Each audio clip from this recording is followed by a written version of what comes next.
Hello students, in the last class we have discussed about meaning of partnership and nature of partnership. Partnership means the relation between two persons or the relation between persons who have agreed to share their profits and losses and carried by all or any one of them acting for all. And the nature of partnership. There must be two persons or more than the two persons, and it should be a business, and there must be an agreement which shows the sharing of profit and loss and every detail regarding the firm. Sharing of profit and losses which is gained by the firm, and last is liability of partnership. In this class we will discuss about partnership deed. ನಾವು ಹಿಂದಿನ ಕ್ಲಾಸ್ನಲ್ಲಿ partnership ಅಂತ ಅಂದರೆ ಏನು, ಪಾಲುದಾರಿಕೆ ಅಂತ ಅಂದರೆ ಏನು ಮತ್ತು ಅದರ ಲಕ್ಷಣಗಳನ್ನು ತಿಳ್ಕೊಂಡಿದ್ವಿ. ಪಾಲುದಾರಿಕೆ ಅಂತ ಅಂದರೆ ಕೆಲವು ಜನರ ಮಧ್ಯೆ ಇರುವಂತಹ ವ್ಯವಹಾರದ ಸಂಬಂಧವಾಗಿದ್ದು ಆ ಸಂಬಂಧದಲ್ಲಿ ವ್ಯಕ್ತಿಗಳು ಅಥವಾ ಆ ಎಲ್ಲ ಪಾಲುದಾರರು ಪ್ರತಿಯೊಬ್ಬರು ಕೆಲಸ ಮಾಡಬೇಕು ಅಥವಾ ಯಾರೋ ಒಬ್ಬರು ಕೆಲಸ ಮಾಡಬೇಕು. ಆದರೆ ಆ ಒಬ್ಬ ವ್ಯಕ್ತಿ ಪ್ರತಿಯೊಂದು ಪಾಲುದಾರರ ಕೆಲಸವನ್ನ ಮಾಡ್ತಾ ಹೋಗಬೇಕು. ಅದನ್ನ ನಾವು ಪಾಲುದಾರಿಕೆ ಅಂತ ಕರಿತೀವಿ. ಪಾಲುದಾರಿಕೆಯ ಲಕ್ಷಣಗಳು ಅಂತಂದ್ರೆ ಅಲ್ಲಿ ಇಬ್ಬರಿಗಿಂತ ಹೆಚ್ಚಿರಬೇಕು, ಮತ್ತೆ ಅಲ್ಲಿ ಒಂದು ಒಪ್ಪಂದವಾಗಿರಬೇಕು. ಆ ಒಪ್ಪಂದವು ಎಷ್ಟು ಲಾಭವನ್ನ ಹಂಚ್ಕೋತಾ ಹೋಗಬೇಕು ಮತ್ತೆ ಎಷ್ಟು ಬಡ್ಡಿಯನ್ನ ಇಂಟ್ರೆಸ್ಟ್ ನ ಹಂಚ್ತಾ ಹೋಗಬೇಕು ಅನ್ನೋದ್ರ ಬಗ್ಗೆ ಆಗಿರುತ್ತೆ. ಅದರ ಜೊತೆ ಪಾರ್ಟ್ನರ್ಶಿಪ್ ಅಥವಾ ಪಾಲುದಾರಿಕೆ ಒಂದು ವ್ಯವಹಾರವಾಗಿರಬೇಕು. ಅದು ಹೋದ್ ಕ್ಲಾಸಲ್ಲಿ ತಿಳ್ಕೊಂಡಿರುವಂಗೆ ನಾಟ್ ಫಾರ್ ಪ್ರಾಫಿಟ್ ಆರ್ಗನೈಸೇಷನ್ ಆಗಿರಬಾರ್ದು. ಅದರ ಬದಲಾಗಿ ಅದು ಬಿಸ್ನೆಸ್ ಆಗಿರಬೇಕು. ಅಲ್ಲಿ ಲಾಭದ ಅಥವಾ ನಷ್ಟದ ವ್ಯವಹಾರ ಅಲ್ಲಿ ಇರಲೇಬೇಕಾಗುತ್ತೆ. ಯಾಕಂದ್ರೆ ಲಾಭ ಬಂದ್ರೆ ಪ್ರತಿಯೊಬ್ಬ ಪಾಲುದಾರ ಹಂಚ್ಕೊಳ್ತಾ ಹೋಗ್ತಾನೆ, ನಷ್ಟ ಬಂತು ಅಂದ್ರೆ ಪ್ರತಿಯೊಬ್ಬ ಪಾಲುದಾರ ಅದನ್ನು ಕೂಡ ಹಂಚ್ಕೊಂಡು ಅಷ್ಟಷ್ಟು ದುಡ್ಡನ್ನ ಅವರು ಇನ್ವೆಸ್ಟ್ ಮಾಡ್ತಾ ಹೋಗ್ತಾರೆ. ಲಾಭ ಮತ್ತು ನಷ್ಟದ ಹಂಚಿಕೆ ಇರಲೇಬೇಕು. ಯಾಕೆಂದ್ರೆ ಒಂದು ವ್ಯವಹಾರ ರೂಪುಗೊಂಡಿದೆ ಅಂತ ಅಂದಮೇಲೆ ಆ ವ್ಯವಹಾರದಲ್ಲಿ ಪ್ರತಿಯೊಂದು ಸಾರಿಗೂ ಲಾಭನೇ ಬರುತ್ತೆ ಅಂತ ಹೇಳೋಕ್ಕಾಗಲ್ಲ. ಅದಕ್ಕೋಸ್ಕರ ಅದರಲ್ಲಿ ಬಂದಿರತಕ್ಕಂಥ ನಷ್ಟವನ್ನು ಸಹ ಹಂಚ್ತಾ ಹೋಗ್ಬೇಕು, ಮತ್ತೆ ಬಂದಿರತಕ್ಕಂಥ ಲಾಭವನ್ನು ಸಹ ಪ್ರತಿಯೊಬ್ಬರು ಹಂಚ್ಕೊಳ್ತಾ ಹೋಗ್ಬೇಕಾಗುತ್ತೆ. ಇಷ್ಟೆಲ್ಲ ನಾವು ಹೋದ ಕ್ಲಾಸಲ್ಲಿ ತಿಳ್ಕೊಂಡಿದ್ವಿ. ಈ ಕ್ಲಾಸ್ನಲ್ಲಿ ನಾವು ಪಾರ್ಟ್ನರ್ಶಿಪ್ ಡೀಲ್ನ ಬಗ್ಗೆ ತಿಳ್ಕೊತಾ ಹೋಗ್ತೀವಿ. Meaning of partnership deed is, partnership deed means a written document among the partners of a partnership firm. It includes details about the firm. Partnership is a written document because this is a document which is in the written form. This should be not in the oral form, because the orally whatever expression has taken place in the oral, that may be lost or that may be forgotten by someone. So it should be in the written form, because the written documents will be the proof for everything. So this should be in the written form among the partners. The partners are the businessmen who are engaged in or who are agreed for making a business as a partnership. So those all partners or those all businessmen should be agree for the partnership firm, and the mutual understanding between the partnership will be in the written form, which is called as agreement, and that should be related to only about the partnership firm, not other than the partnership firm. It includes details about the firm. As I told, the agreement should be in the written form, and that should be includes only details about the firm. The partnership agreement or the partnership deed should be related to the agreement among the partners who are making the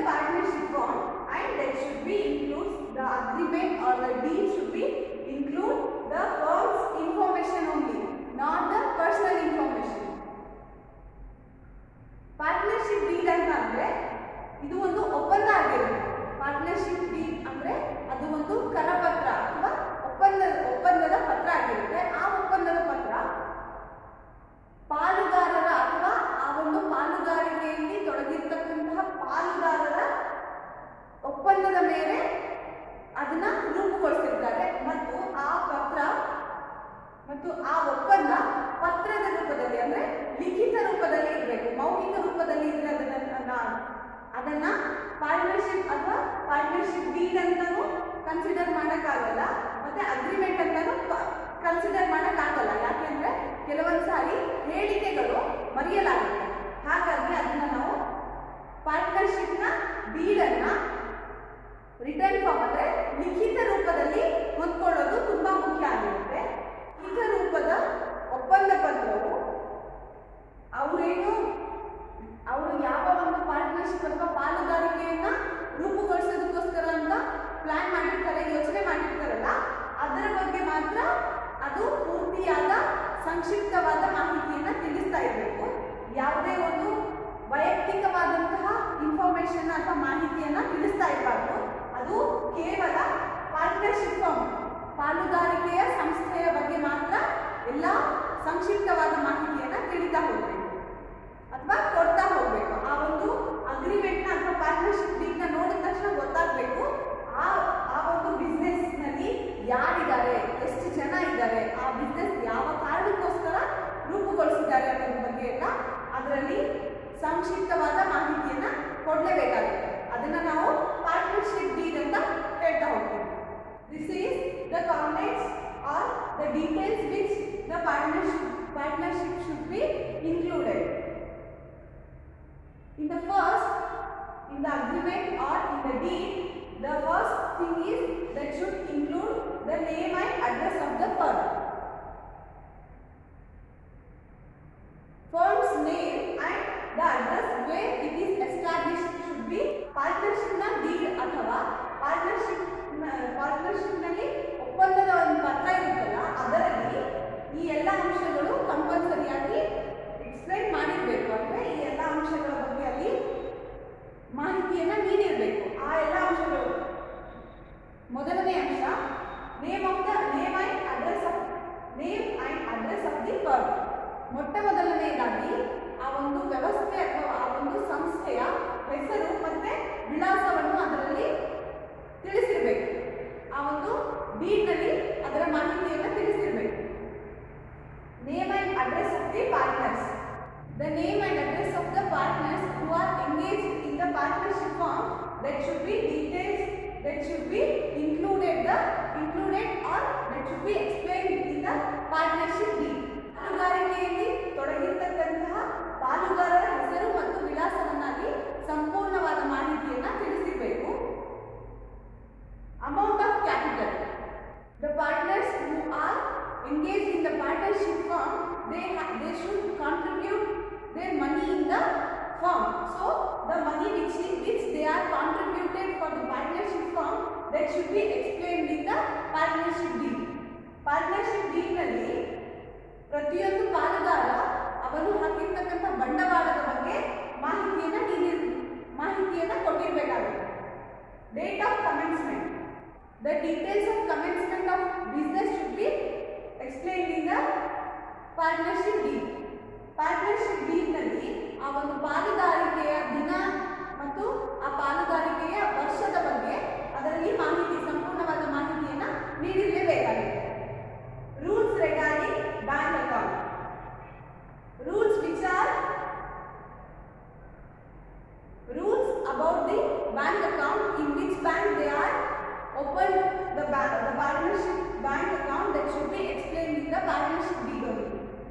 Bank account ನಲ್ಲಿ open ಮಾಡಿರ್ತಕ್ಕಂತಹ ಖಾತೆಯ ಬಗ್ಗೆ partnership deed ನಲ್ಲಿ explain ಮಾಡಿರಬೇಕು. Profit and loss sharing ratio.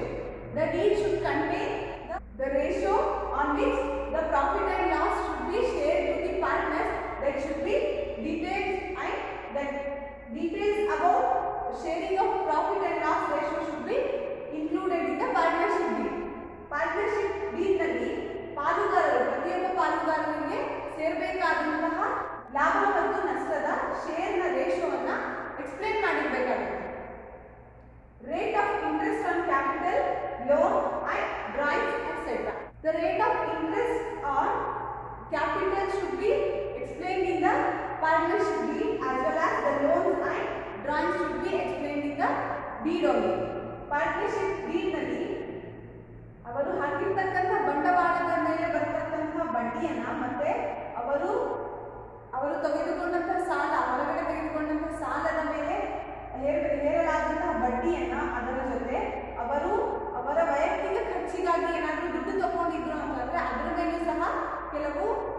ಬಡ್ಡಿಯನ್ನು ನೀಡಬೇಕಾಗುತ್ತೆ, ಬಡ್ಡಿಯನ್ನು ಹೇರಲಾಗುತ್ತೆ. ಅದರ ಮಾಹಿತಿಯನ್ನು ಸಹ ಪಾರ್ಟ್ನರ್ಶಿಪ್ ಡೀಡ್ ನೀಡಲೇಬೇಕಾಗುತ್ತೆ. Mode of appointment if any.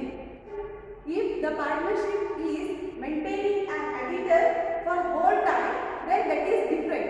So the mode, if they are maintaining a partner, if in case they are maintaining an auditor only for part time or only for that time when they are required, then that should be different. And if the partnership firm is maintaining an auditor for a whole time, for as whole time, then that is different. So that should be mentioned in the deed.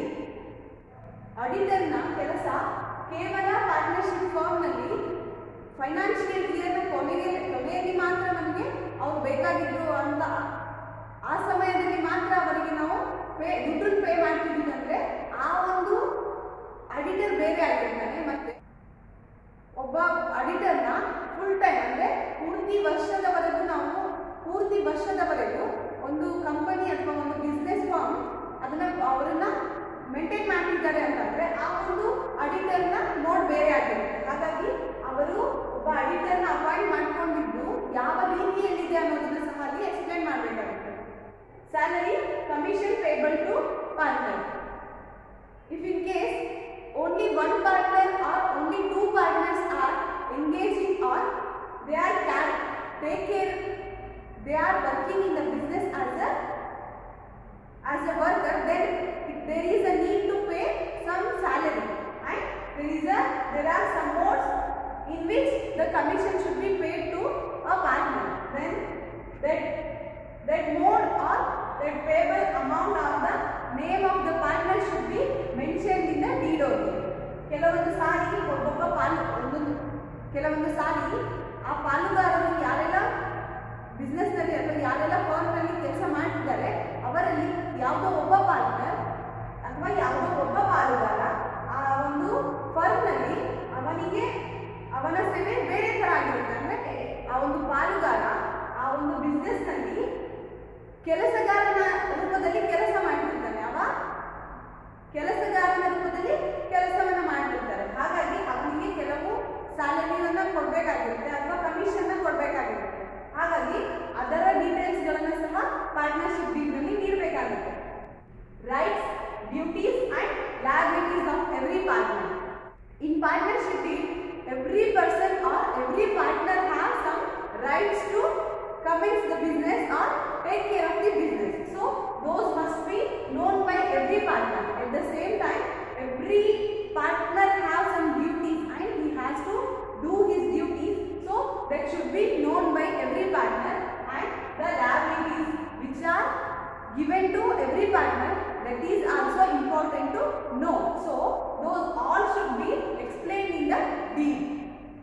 ಪಾಲುದಾರಿಕೆಯಲ್ಲಿ ಕೆಲವೊಂದು ಹಕ್ಕುಗಳಿರುತ್ತೆ. ಪ್ರತಿಯೊಬ್ಬ ಪಾಲುದಾರನಿಗೂ ಇಂತೆಷ್ಟು ಹಕ್ಕುಗಳು ಅನ್ನೋದು ಪ್ರತಿಯೊಬ್ಬ ಪಾಲುದಾರನಿಗೂ ಸಮನಾದ ಹಕ್ಕುಗಳಿರುತ್ತೆ. ಹಾಗಾಗಿ ಅದರ ಬಗ್ಗೆ ಸಹ ವಿವರಿಸಬೇಕಾಗುತ್ತೆ. ಮತ್ತೆ ಅವನು ನಿರ್ವಹಿಸುವಂತಹ ಕಾರ್ಯಗಳ ಬಗ್ಗೆ ಸಹ ಅಲ್ಲಿ ವಿವರಣೆ ನೀಡಲಾಗಿರುತ್ತೆ. ಅದನ್ನು ಸಹ ಅವನು ಮಾಡಲೇಬೇಕಾಗುತ್ತೆ. ಮತ್ತೆ ಹೊಣೆಗಾರಿಕೆಗಳು, ಯಾವೆಲ್ಲ ಹೊಣೆಗಾರಿಕೆಗಳನ್ನ ಪ್ರತಿಯೊಬ್ಬ ಪಾರ್ಟ್ನರ್ ಅಥವಾ ಪ್ರತಿಯೊಬ್ಬ ಪಾಲುದಾರ ನಿರ್ವಹಿಸಬೇಕು ಅನ್ನೋದ್ರ ಬಗ್ಗೆ ಕೂಡ ಅದರಲ್ಲಿ ಎಕ್ಸ್ಪ್ಲೇನ್ ಮಾಡಿರ್ತಾರೆ, ಲಿಖಿತವಾಗಿ ಅದರಲ್ಲಿ ಹೇಳಲಾಗುತ್ತೆ. Treatment of loss arising out of solvency of partner. If a partner are more than one partner has solvent, in the case when a partner is noted as solvent, then the treatment of loss that should be treated in different form. So that should be explained in the deed only. Solvent ಆದಂತಹ partner ತುಂಬಬೇಕಾದಂತಹ ನಷ್ಟವನ್ನ ಯಾವ ತರನಾಗಿ ತುಂಬಬೇಕಾಗುತ್ತೆ ಅನ್ನೋದ್ರ ಬಗ್ಗೆನೂ partnership deed ನಲ್ಲಿ explain ಮಾಡಿಲಾಗಿದೆ. Settlement of accounts on dissolution of firm. If in case the firm is going to wind up, then the settlement of accounts should be then how to settle every account should be explained in the deed only.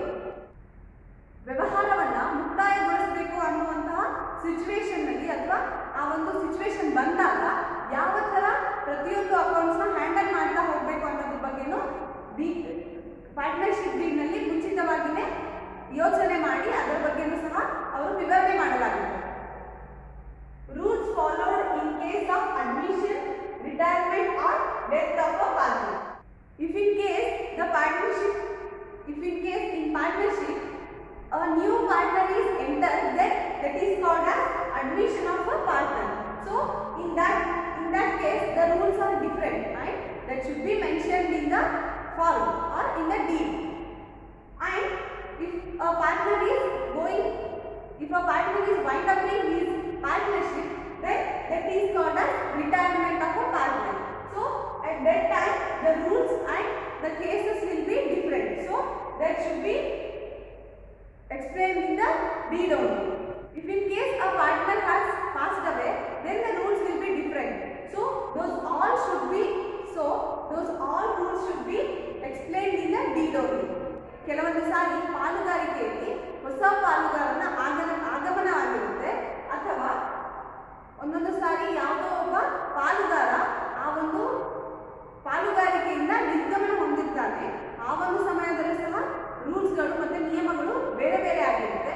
ಅಥವಾ ಕೆಲವೊಂದು ಸಾರಿ ಒಂದು ಪಾಲುದಾರಿಕೆಯಲ್ಲಿ ಯಾವುದೋ ಒಬ್ಬ ಪಾಲುದಾರ ಸತ್ತು ಹೋಗಿದ್ರು ಅಥವಾ ಮರಣ ಹೊಂದಿದ್ರು ಅಂತಂದರೆ ಆ ಒಂದು ಸಮಯದಲ್ಲಿ ಸಹ ನಿಯಮಗಳು ಬೇರೆ ಬೇರೆ ಆಗಿರುತ್ತೆ. ಆ ಎಲ್ಲ ನಿಯಮಗಳನ್ನು ಸಹ ಪಾರ್ಟ್ನರ್ಶಿಪ್ ಡೀಡ್ನಲ್ಲಿ ಮುಂಚಿತವಾಗಿಯೇ ವಿವರಿಸಬೇಕಾಗಿರುತ್ತೆ. ಹಾಗಾಗಿ ಈ ಎಲ್ಲ ಅಂಶಗಳನ್ನು ಪಾರ್ಟ್ನರ್ಶಿಪ್ ಡೀಡ್ ಅನ್ನೋದು ಹೊಂದ್ಕೊಳ್ಳೇಬೇಕಾಗುತ್ತೆ.